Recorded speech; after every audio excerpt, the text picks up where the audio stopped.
Hey guys, you're listening to the Tasha Labs podcast, and today I want to talk about two things. I want to first talk to you about something I've been thinking a lot about recently, which is why most investors don't do well in the market, despite the fact that over the past few years we've had huge rises in both equity and crypto markets, right? But somehow a lot of investors manage to lose money in the huge bull market, or at least, you know, not doing as well as they would have hoped. So I've been thinking about that, and also because a lot of times I got questions like people DM me on Twitter, for example, asking, "Hey Tasha, what do you think of this project? What do you think of that token? Do you think this will go up?" So that's like the kind of question I don't even know where to start to answer, because I don't know who you are. I don't know what your objectives are. I don't know what's how you operate in the market, right? So a bunch of data missing. To answer that very very broad question is, what do I think of a token? There has to be so many factors that come into play, which I want to talk about today. Okay. So that's the first thing I want to discuss is why investors lose money. Why are you not doing as well as you would like to? And I would say my conclusion is, when I think about this, like there is one very key and very basic reason that I think why people don't do well. And I myself am included. I think I have a lot of room to improve in this parameter that I'm going to talk about also. And secondly, I want to answer some questions that posted on a recent article that I wrote about really the key bottlenecks, the key problems to solve in the Web3 space in order for the industry to get to the next stage of adoption, and for whatever projects in the space to do well. So the concept, the rationale, as I was writing the article, is that if you look at whatever projects that thrive in a particular industry, those tend to be the projects that solve the big problems of that industry, right? So if you identify what the biggest challenges, biggest problems are, and you identify the projects that are in the process or has the potential to solve those problems, that can provide you with a lot of investment ideas, right? So I'm going to answer some questions about that article. I'll also link to the article in the description of this episode so you can check it out. But first of all, let's talk about why investors don't make money. This is something, when people ask me, okay, what do you think of XYZ token? Now, my question back to the person would be, under what context are you talking about? How it's going to do tomorrow, or in the next week, or in the next 3 months, in the next year, or in the next 10 years, right? And so this is like, without that key piece of information, and I'm going to talk about why that is a key piece of information, right? And you got to figure out for yourself. Without that information, it's very hard to talk just in vacuum about what I think about a token. Now, especially in the crypto space, you have such a early stage industry, and you have tremendous uncertainty and volatility in the industry. And what's hot this year, what's hot this month, actually, may not be so hot the next month, right? So there are the truth of the matter is the type of crypto tokens today that we have, most of them are not the ideal candidates for a buy and hold strategy. So, however, it does not mean that they cannot provide tremendous opportunities in the short term and in the medium term. So a good example is, last year I wrote about Axie Infinity. So if you look at it long term, the Axie token, at the time, I thought it was like totally unsustainable, right? So it's just like, as a long term investor, it's not something that I would I would look to hold. However, there is this very, very strong, there was this very strong short-term momentum that was generated by being a pioneer of the play to earn model. And there was huge, at least a short-term traction coming from the reflexivity of the token price that bootstrapped a bunch of huge numbers of players, especially in emerging market economies. Right? So the token was a great investment, you can say, in the short term, even if it's not a long-term hold. So are you going to want to miss on opportunities like that, or are you going to adjust your whatever investment or trading strategy because of things like that, because of the realities of the industry today? That is your own judgment call, right? And another example is this recently, very hot, you see like on Twitter, everybody's talking about the ETH merge, right? ETH becoming a proof of stake. It looks like it's happened in the third quarter of this year. So, and people, and even yesterday I was on a podcast interview, and the host was asking me, hey, what do you think of the ETH merge? Do you think it would, like, a price will go up after merge, or is this kind of buy the rumor, sell the news? And the answer to that question is I don't know. Okay, because something that is, I mean, both are likely, and it's what I find is things that are actually both the extremely short-term and extremely long-term things, they're actually much easier to predict compared to the medium-term things, and I'll talk about why. Okay, but if you look at, like, for example, ETH merge, now it will only be relevant if your holding period is a few months, if that's your target holding period. If you are a day trader and your holding period is a few hours or a few minutes, or even your holding period is like a few days for a swing trade, it doesn't matter to you, right? To start thinking about, like, okay, ETH merged a few months down the road. And on the other hand, if you're an extremely long-term investor, you'd like, okay, I'm optimistic about ETH maybe like 5-10 years down the road, so I'm just gonna keep holding and accumulating, then that's not very relevant information to you either about, like, whether ETH, what the effect of ETH merge is going to be in the short term, right?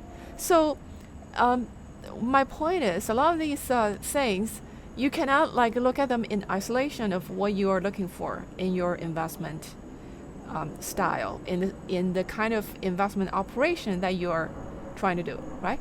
So if you kind of hyper focus on the specific operation that is your style of investing or trading, most of the information in the market is actually noise. It's not, like, really useful to you, right? So you hear me talk a lot about, like, macro situations and how that's affecting the risk asset markets. Yes, that has a huge, tremendous impact on risk asset market, I would say, in the medium term, right? So we're talking about a few months, 1 or 2 years, that kind of thing. If your investment frame is not in that term, is not in that time frame, either you're very short term or very long term, then the macro picture is much less relevant to you, right? So then you should just ignore whatever I say.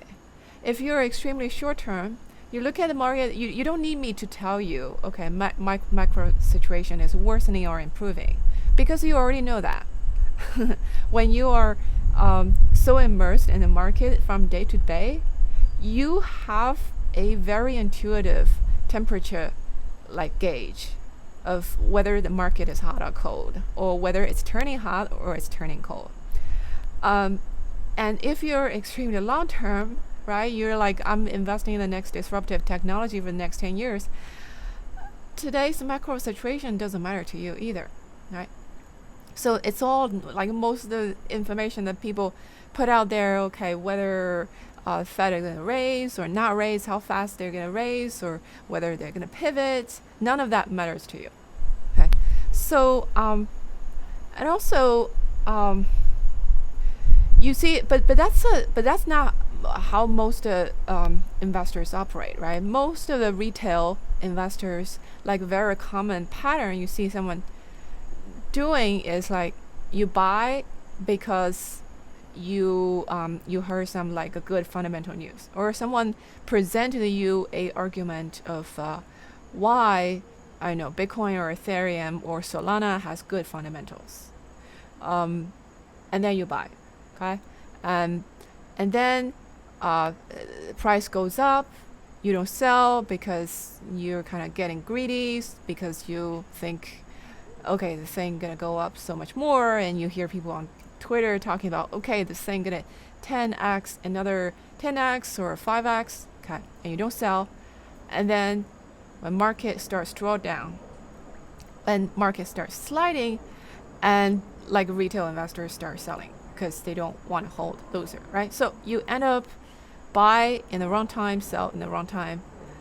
So it's kind of then people will tell you, okay, then you just fix your buy and sell rules. Maybe just do some chart reading and get good at technical analysis. So you select a good buy point, and you select a good sell point. But the thing is, even if you do that, that is not a solution to the problem either, because you can interpret charts. You can look at daily chart, you can look at weekly chart, you can look at charts by seconds. Market is like a fractal machine, right? You have the fractal structure, the longer term patterns. If you zoom in, there's a shorter term pattern that also looks similar to that longer term pattern. And if you zoom in even more, you see the similar pattern. So that is not like exactly solving the problem either, right? So but here's the thing. I think fundamentally, what exactly is the problem for most of the, I would say, retail investors? I think the problem is people are not really very clear about who they are as the investor and what kind of strategy they're going for. Now, you may think that you're clear about this, but if I ask you a series of questions, do you have like perfectly good answer to those? Like we can test in a minute, okay? So the thing is, you see, like for example, if you choose different, are you clear about what is the time frame? What is the time period you are looking to hold an asset? I don't think most people are clear, right? Is that a few weeks, a few days, a few months, or are you really going like excessively long term? So a common pattern again is you see what people do is you buy a token and you hold it, and like price goes up for a while and you are happy, but you hold on to it because it's a winner, right? You hold on to your winners, and then the price starts sliding, and then you don't sell because it falls too fast below your purchase price already, and then you hold on to it with the justification that this is a long-term investment. So like many times, like people become the involuntary long-term holder, long-term investors, right? So, but the thing is, when you start out, when you're buying this thing, do you have a clear idea in mind of whether, like, how short-term or how long-term you are? I don't think most people are like a crystal clear about this. At least, you may have some inklings. You may have some tendencies, which I'm going to talk about because I think that's important. You got to do what it's natural for you, right? It will be easier to manage your portfolio that way, to do what feels natural, what's more aligned with your personality. The thing is that you've got to know what that thing is in the beginning. So because you look at different investment horizons, different trading horizons, it requires very different strategies, very different skills, right? So for example, if you look at most venture capitals, most venture capital investments are highly risky and they have very, very low win rate. So the percentage of investments actually making money is small because you're very early stage and 95% of startups fail, right? And okay, maybe 90% of fail, and then another 5% they kind of they just hang in there, but they don't really make you much money. And maybe you have another 3 to 5% that are actual winners. So if you're talking about like you have it's actually investment win rate about 5%. So that will require that 5% of holdings to generate tremendous returns to actually compensate for the rest of 95%, right? So if you do some simple math, if you have like 5% of win rate on each of your investment decision, if each of the asset that you bought or each of the projects or companies that you bought, if each of them generate like 500% of return on average, I'm talking about the 5% in your portfolio that actually generates a return, okay? Because the 95% goes to a zero. If you're talking about that 5%, if each of them on average generates 500% of returns over, I don't know what time period, maybe like let's say 5 years, then your overall portfolio return ends up being 25% in 5 years. So, but that is the strategy that you go in. You are very clear that this is like a very low win rate, but each win needs to be big kind of strategy. Otherwise, you end up losing money, right? So, imagine if your win rate is 5%, and for each of the investment you only like make 10% return, then you are definitely going to be losing money, right? So on the other extreme, if you're a day trader, you are looking at holding something for extremely short term, a few hours, for example, and then let's say your win rate is 50%. You like make 50% of your judgment is correct. It's like basically toss, you're no better than tossing a coin, okay? And then, but you can still make money if each of your trade, like for example, each of your trade, if on average, generates 5% of return, but each of your losing trade, you only lose, let's say, 2% or 1%. Then you still end up with 2% of return on your portfolio on a daily basis. So you're still winning, right? So, but you see, but in order to be a venture capital type of investor versus like a day trading type of investor, you require like completely different set of skills, right? And you're relying on completely different factors to actually predict how well your portfolio will be doing. So as a venture style investor, you'd be looking at project fundamentals, right? You'd be looking at, okay, who are the founders and what's the market share? What is the, current traction? What's the market space that they are in? How fast this space industry is growing? And what's the competitive position? How big the moat this project can have? All those like fundamental factors, right? Those are the things that you look into to look at, to judge, to make your investment decisions. Now, if you are day trading, you're looking at completely different parameters because like fundamentals, forget about it, right? You don't care. You don't care about fundamentals. All you care about, mostly two things: momentum, mean reversion. You look at because that's the short-term predictor. Like two best short-term predictor is either assets has tendency to follow momentum. So if something goes up today, it has a tendency to go up tomorrow as well. And there's also a tendency of mean reversion. It's like if something goes down too much, it has a tendency to bounce back.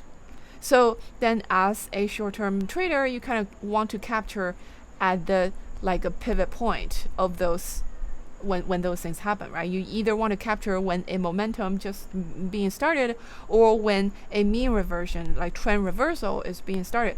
So none of those require you to know anything about even what this company does or even what what this project does. Okay, so so the thing is that require you to be like really hyper focused and like really know very well what's the type of game that you're playing, right?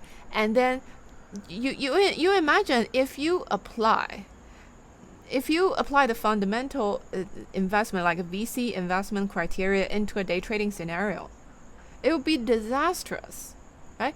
Because if you're like looking to get in and out of the market in a few hours,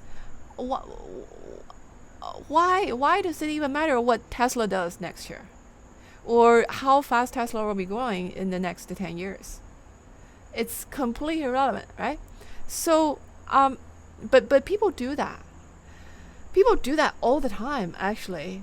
So when people ask me, "Hey, Darsha, what do you think of this token?" I assume like it's not explicit, but it's kind of you get the implicit feeling that this person is asking, "What do you think about the fundamentals of this project?" Right? But then they turn out to be only want to hold the token for like a couple months. So, or a few days. So there's like an internal inconsistency in our own framework, in our own thinking, and when you apply like when you apply for a set of criteria that really doesn't fit the kind of investment style that you're doing, then you're in trouble, or at least you don't have the optimal results, right? So what is needed here is if you need to get like super clear about like what is like every aspect of your investment decision and how you're making those investment decisions.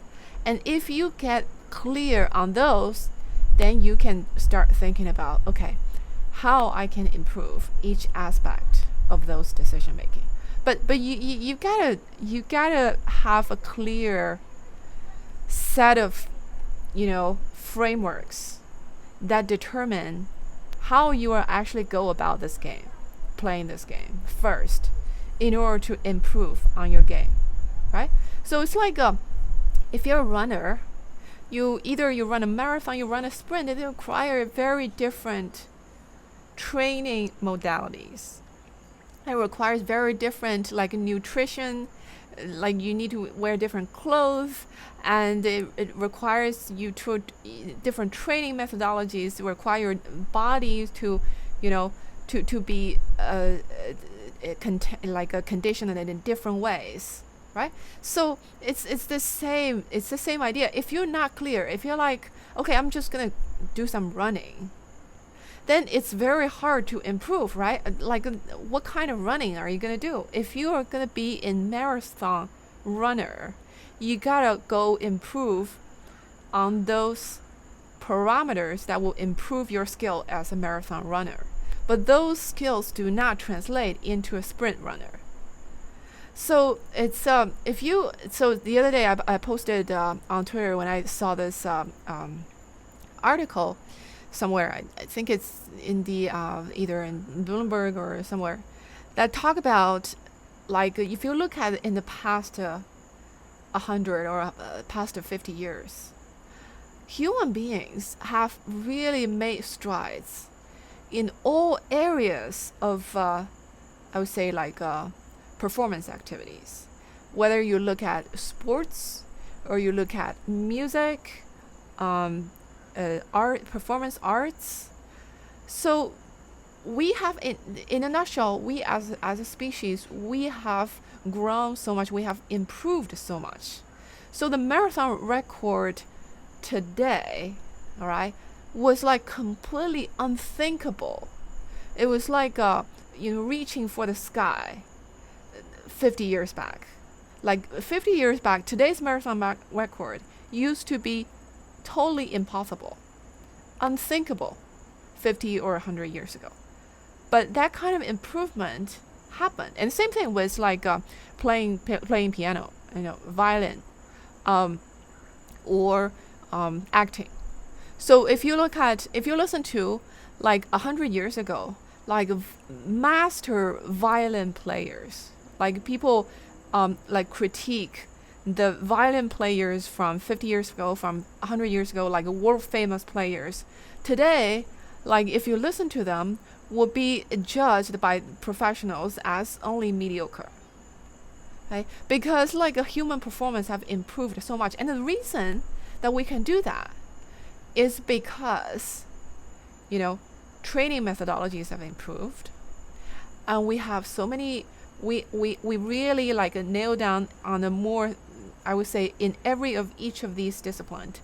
We gradually evolved towards a more scientific kind of experimental data-driven approach. So like for example, if you're going to train for like running a marathon or go on a bike race, right? So people nowadays, like if you're going to go on a competitive race, you got to optimize every aspect. You gotta optimize your bike, the tire, what kind of clothes you're wearing, right? The pedal, what's the shape of the pedal, all aspects that will affect your speed and affect your endurance. And all of those things matters. And how do people optimize those? You try different versions of like clothes, for example, and you look at how they perform, and you try to make improvement based on existing data, right? And try to solve those bottlenecks one by one. So that's how we improved in every profession. And with like trading investments, I would say it's the same thing, right? You gotta look at you first you gotta get clear what kind of game you're playing. Are you running a marathon? Are you running a sprint? Or are you riding a bicycle? And then you figure out what are exactly the parameter of that framework for that style of investing.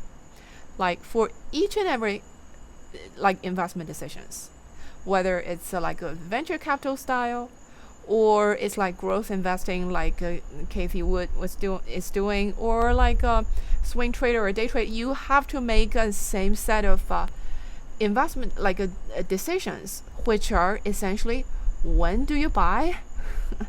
What are the criteria to buy?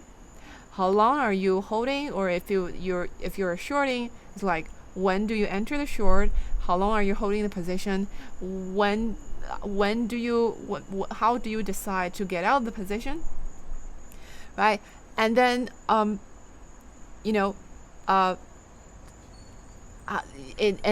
what kind of asset do you buy or sell? So all of those same like a list of decisions you've got to go through, whether you are short term or you're not long term or you're medium term, right? Even though each of the decision is made in a totally different way depending on the style of your investment. But you gotta get clear first of all about which game you're playing, and then what rules are you going to live by. In other words, what's your operating framework in carrying out this series of decisions. And then once you get clear about each of them, now you can say, okay, now let me try a bunch of things, and following this my existing framework, right? And then let's see how it goes. And I have the data of my performance, and then I can look at each aspect of how I can improve. It's like it's the same thing. Like if you go on running, you want to monitor your heart rate, right? You want to monitor like What's your speed? What's your initial speed? What's your speed for in the last 5 minutes? And what's your speed in like in the middle of the race? And to measure everything that you can measure, so you get a data like gives you the insight in terms of where you can improve to make things better, right? So that's why I think if essentially the answer that why most investors don't do as well as we would like to be doing is that you gotta know you gotta know yourself more. You gotta know what you're doing more. You gotta get clear about what you're going after, what game you're playing, and what skills that are needed for that type of game, and really hyper focus on honing in every aspect of that skill set that you need to develop, and gradually, like constantly try to improve on each of the decision-making points of that skill set that you need for that particular style of investment. So for that to happen, you need data, right? So this, actually I talked about last time that I didn't have time to finish. So ever since I started tracking all my investment decisions, it made me realize, learn so much more about myself, about my trading investment decisions, about what I'm good at, what I'm bad at, what I need to improve.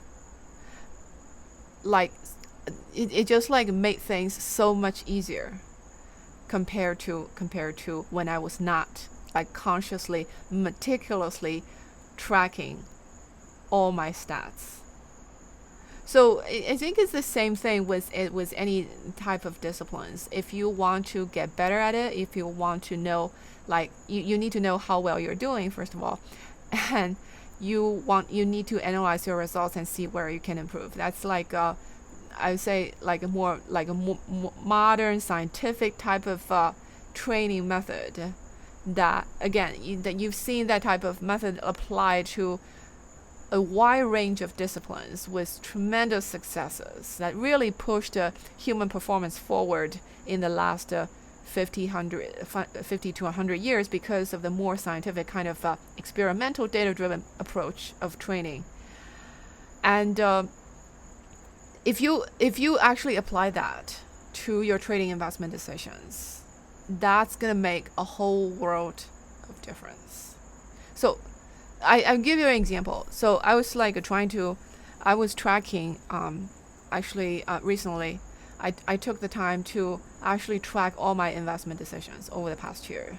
I just pull out from my brokerage or, my wallet, and I just reconstructed all my records in terms of, when did I exactly enter, made a decision to buy the thing, when did I sell the thing, how long, how much did I buy, what kind of portfolio allocation, what percentage did I allocate, and how long did I hold, why did I decide to sell. So after I look at all those decisions, right, then I realized, okay, now the number one thing I realized is I actually had a much shorter term tendency than I realized, because somehow I don't know how I identified with that, because I always identified mostly as a fundamental investor. Okay, but my data shows that I made a lot more shorter term trade than I realized. It's not like I didn't realize I made those trades, but when you actually look at the data, but my impression, my just instinctive impression is I didn't make as much as the shorter term trade compared to when I actually look at data. Okay, so now when I look at the data, I can take it as, okay, Tasha, you gotta, maybe if you want to be a fundamental investor, you gotta hold things for a longer term. That's one way to look at it, right?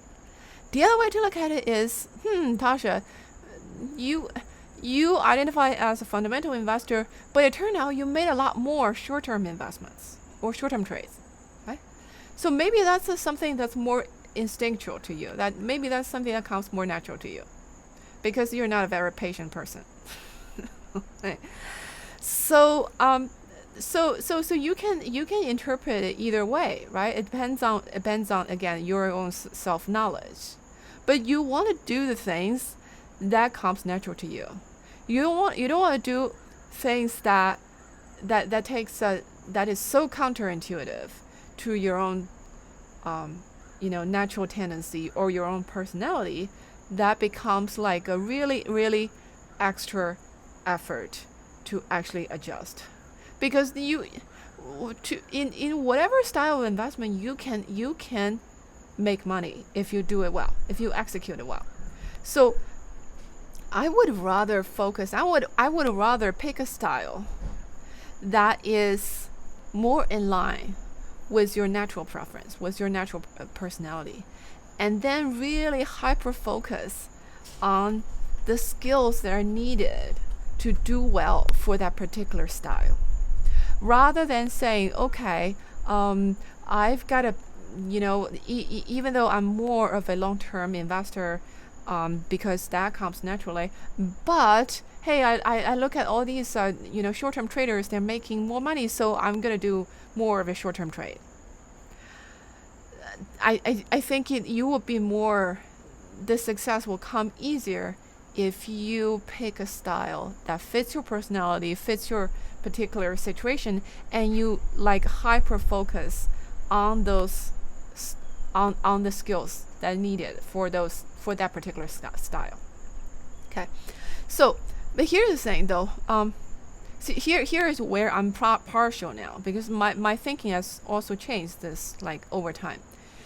Now I'm more partial to like a shorter term style. Not just because of this is like turned out to be more of a like my natural tendency to want to do, but because like as we talk about, like in order to improve, you need to have data, right? So if your investment horizon is like 20 years, data don't come in today, okay? It's not, the data's not going to come in for another 10 years. How are you going to improve? It's like I'm not saying that you cannot improve. You find a way to improve if you really want it. There's no problem that is not solvable, okay? But just in terms of like the kind of process that I described, the more like a scientific training kind of methodology, you gotta have data. You gotta know like what each aspect of data represents in terms of like link that to a particular skill that you need to develop, and like super focus, hone in on the particular skill that you need to develop. For example, if you look at data, if you the data will tell you, okay, how many of your decisions are successful meaning actually made money, what percentage each successful decision made you, and what's the percentage that you actually lose in each of your decisions that are not successful, right? So if you have those data, then you can see, okay, is your problem of like just picking the right investment so that you can increase your investment win rate? Maybe right now you're like in 25%, maybe increase it to 30% of having the right judgment. Or is your problem that your losses are too big? Then maybe that's like if that's the case, then maybe you need to be more mindful of when you get out of your losses, right? So then it becomes very clear what you need to improve. But if you do not have that data, like if you're like a longer term investment, you don't have that data, then okay, how do you train yourself to get better? Now, of course, not everything is not black and white, right? I'm not saying like that's the reason don't do long-term trade. the reason to do long-term trade, I'm still doing long-term trade, but I'm also going to adjust on that front, okay? Because something that I realized is that it's much easier to predict the very long term and the very short term. It's much harder to predict like a medium term, like that's neither here nor there. What do I mean by this? If you look at a long-term trend, like I don't know, if you're like following the ARK investment type of style, they are like a semantic investors, right? They look at investment themes. So what's going to happen in the next 10, 20 years in terms of technology progress. So those things are actually relatively easy to see. For example, Internet of Values. That's a long-term trend. You can see with fair amount of certainty that's going to happen. Okay, which projects are going to be the winner in that trend? That's a totally different question. Right? But you can see the long-term trend is Internet of Values going to be a thing. It's going to be a huge thing. You can also see electrical vehicles are going to be a huge thing, and gene editing going to be a huge thing. Space travel going to be a huge thing in, I don't know, next 10, 20 years, maybe like 20 years. But are those going to be a huge thing in the next 2 years or in the next 1 year? Nobody knows, right? When gene editing is going to take off? Is that next year, next 5 years, next 7 years? How can you be that precise? Okay. So that's what I mean, like a long-term trend, these like a long-term where the economy is shifting, where the technology is going, where the productivity trend is going, those are fairly easy to see.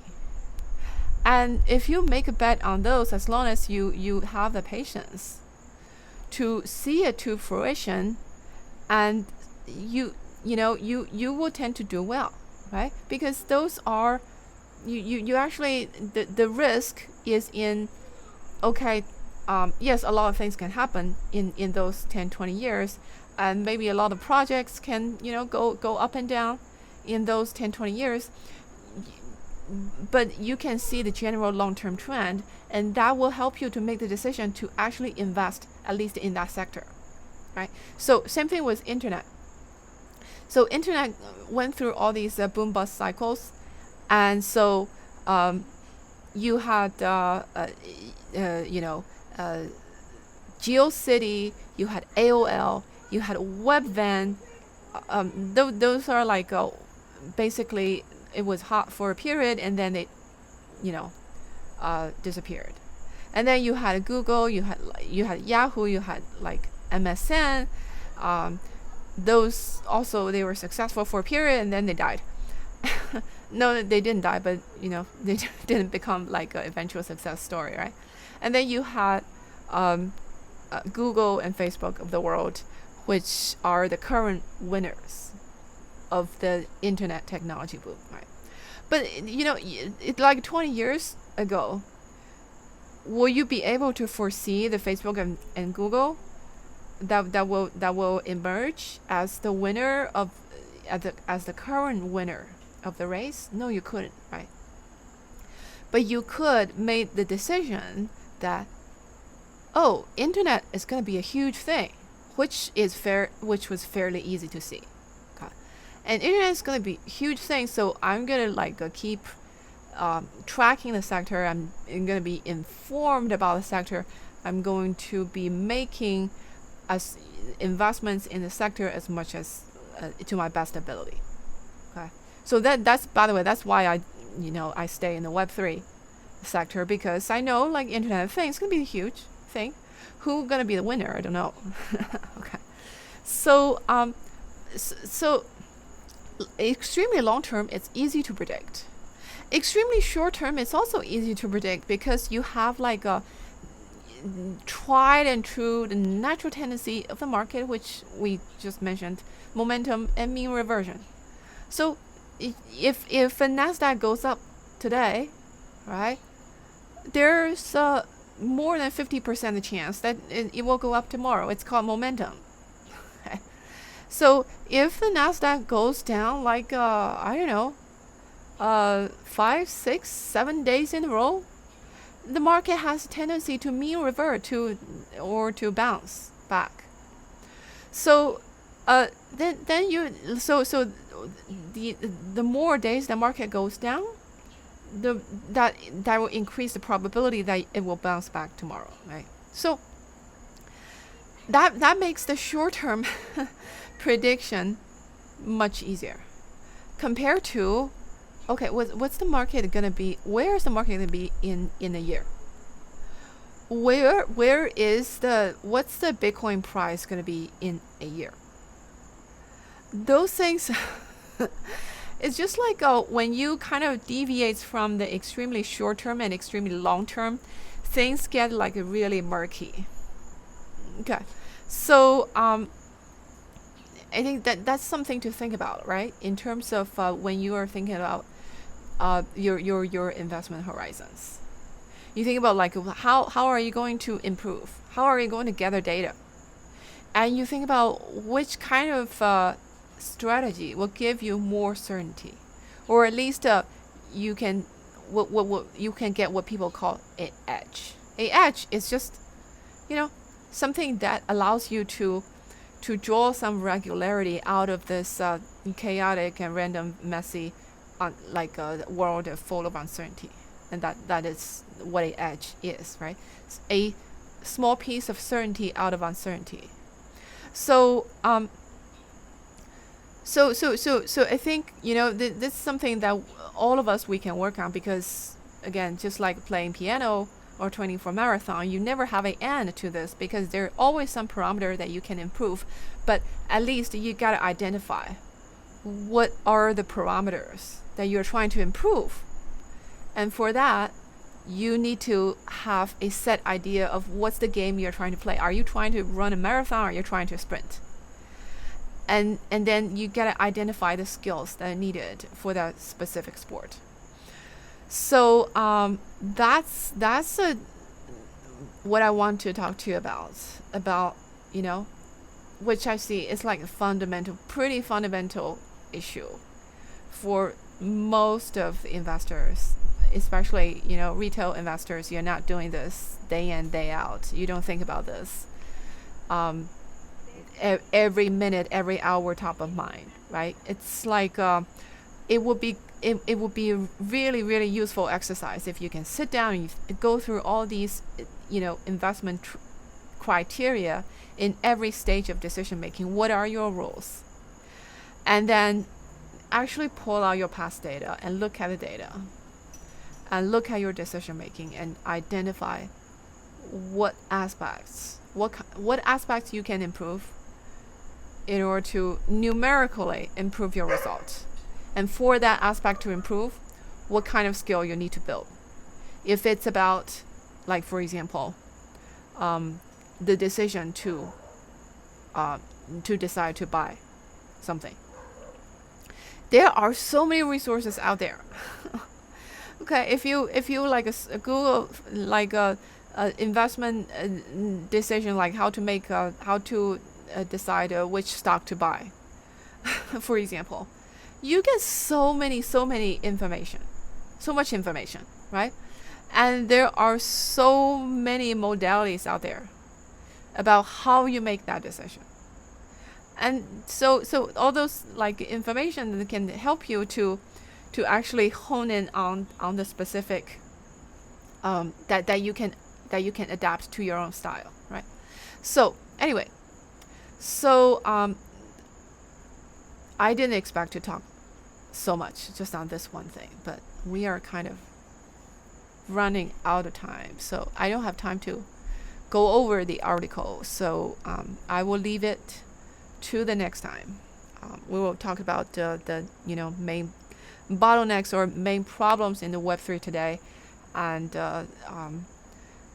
again, the motivation of writing about that is to think about, okay, those the projects that are solving big problems are going to have big results if they can successfully solve the bigger problems, the bigger bottlenecks of the industry. So those can become investment ideas from a more of a long-term investment point of view. But you can I'm still gonna link the article in the description and you can check it out for yourself. Anyway, thanks for listening. I will talk to you next time.